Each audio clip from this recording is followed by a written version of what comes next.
હારું દિવાળી પર ધંધો નહીં થયો ને માલ એમનો એમ પડ્યો છે અને બધા વેપારીઓને પૈસા લઈએ ફોન આવ્યો.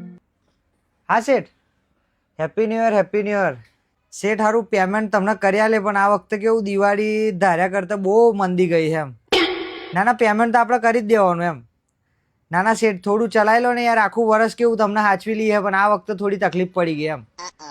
ના ના, વધો નહીં, થોડું ખેંચા લો ને.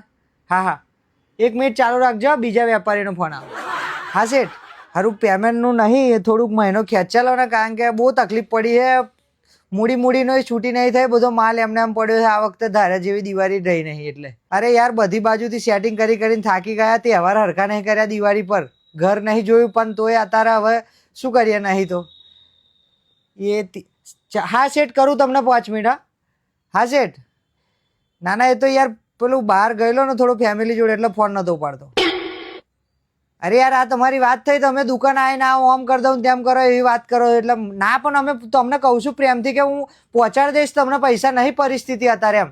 હા તો લઈ જાઓ પાછો માલ. જો અરે ત્યારે સીધું કહું છું કે નહીં યાર, જોઈએ એવો ધંધો થયો તો શું કરીએ અમે, કહો બંધ કરી દઈએ દુકાન તો પછી યાર અમુક પરિસ્થિતિ સમજવા. અરે મંદી હતી યાર માહોલમાં, સેટ નહીં સેટિંગ થાય એવું 15 દાડા 20 દાડા જપો, થોડુંક અમને થોડુંક શાંતિ હાલવા દો, ઘર બાર જોયું નહીં, મેલો યાર ફોન. કઈથી વેપારીઓના પૈસા હાલવાના, બધા જોડેથી લઈ લઈને માલ ભરેલો, અને માલ તો એમને એમ પડ્યો છે. કાઠી દિવાળી રહી આ વખતે.